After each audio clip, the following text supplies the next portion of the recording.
Welcome to episode 5 of Learn or Lose XDefiant, where I'll give you quick, concise tips on every aspect of this game. Today's topic, the Phantoms. So let's get to it. Phantoms are the best faction for those that want to be a good team player and help secure objectives. But the faction still has plenty of room for that solo kill-heavy playstyle too. Mag Barrier is insanely strong and tough to deal with when in a good player's hands. Incorporating it into your kill streaks can turn one kill into 3 without you even taking any damage. Phantom was my favorite faction when I first started playing, which is why I recommend Phantoms for those new players out there that are still getting used to the game. Everything in this faction's kit helps new players get their bearings, starting with the Phantom's passive, Hardened, which gives you 20 bonus base health. While it's a pretty simple passive, it's like having a little cushion that helps you in every gunfight. New players will really appreciate this while they're still taking everything in and learning the game. The value you can easily give your team through your faction abilities is another reason I recommend this faction for beginners. The Mag Barrier feels like such a versatile tool for aggressive and defensive players alike. My favorite part of the Mag Barrier is just playing mind games, finessing back and forth through the barrier, killing enemies from both sides. You can become pretty much invincible against multiple enemies if you play your cards right. You can get really creative with your shield, and it can really come in handy in a pinch when you know you can't run out and throw down a shield before dying. Be proactive with your shield if you can.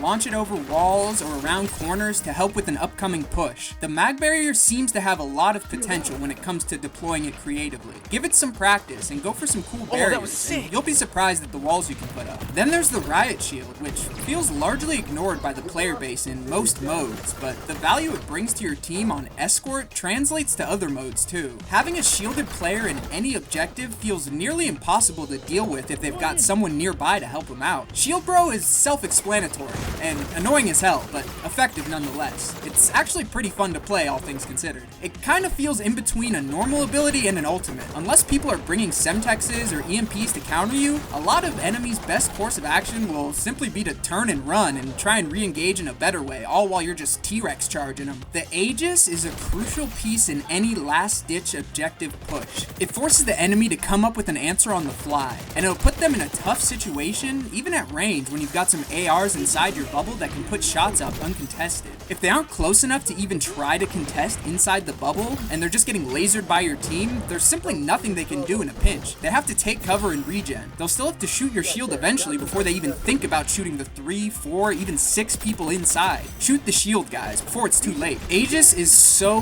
good, but I kinda hate using it and being locked to the shotgun. Like, obviously the ult will win you games, but in casual games, I kinda just use it because I have to, you know, help the team out. But I'm always kinda waiting for it to be over because a lot of the time people aren't gonna even try to get inside the bubble and stop you. It probably wouldn't be balanced at all, but I think it'd be kinda cool if you could switch from the shotgun to like a minigun mode that can kinda pepper players with a high rate of fire and low damage. Now don't get it twisted. If you can pop this in the right places, you can kinda slay out with this thing too, and I think in ranked, this ability will feel a lot more reactive. Because when people do try to challenge your shotgun, it's a lot of fun to use. But most of the time in pubs, I just feel like I'm stuck in, well, a bubble. A bubble? A bubble? Yes, a bubble. Now when it comes to weaponry, any gun is going to synergize well with Phantoms. Obviously, use whatever gun you want, but I'll leave my suggestions. The Shield Walker strategy revolves around pushing in, baiting the enemy to commit to a gunfight to you while you throw your shield down. Being able to move back and forth through your shield is what takes this ability to the next level for slaying potential. If you want to be the objective hero, use your shield selflessly to secure any and every objective in this game. Your team will reward you for lining up shields while they push in, so keep an eye on where your team's going.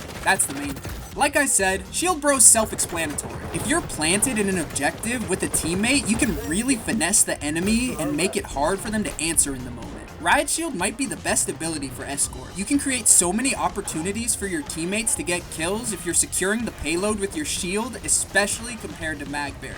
The Guardian playstyle isn't exactly selfless. Dropping shields for yourself at power positions will obviously get you a ton of kills, and you'll be annoying the enemy along the way, but don't forget about your team out there. If you're playing far back and you see a bunch of teammates pushing up, send them a shield from downtown. When it comes to countering the Mag Barrier and Aegis, the best option is shoot the shield. I mean, someone's got to do it, especially if more than one person is shooting the mag barrier. It's gonna drop real quick. A team focus firing the bubble shield will shred it pretty fast too.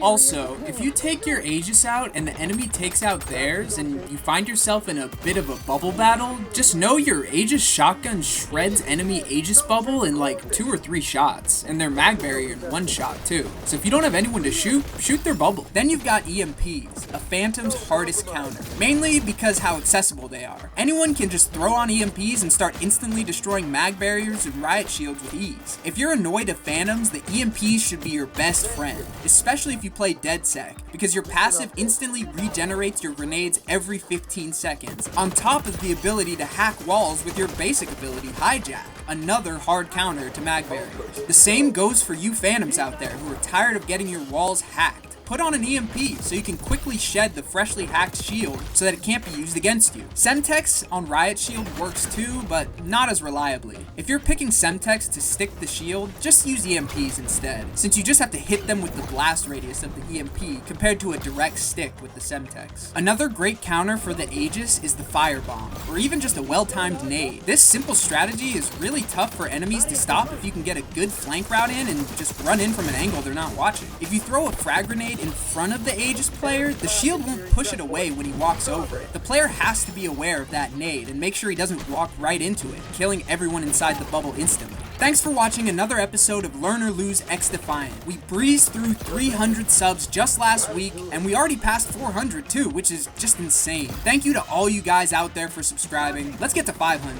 And a special shout out to subscriber number 350, Merle BYU. Thanks for checking out my videos, man. If you want a special shout out at the end of the next video, subscribe and drop your sub number in the comments down below. And check out my channel for more faction guides, weapon overviews, yap sessions, shorts, and more. I'm also streaming on Twitch starting around noon PST until 6. I'm gonna be going hard on Tuesday for ranked season 1, so come say what's up.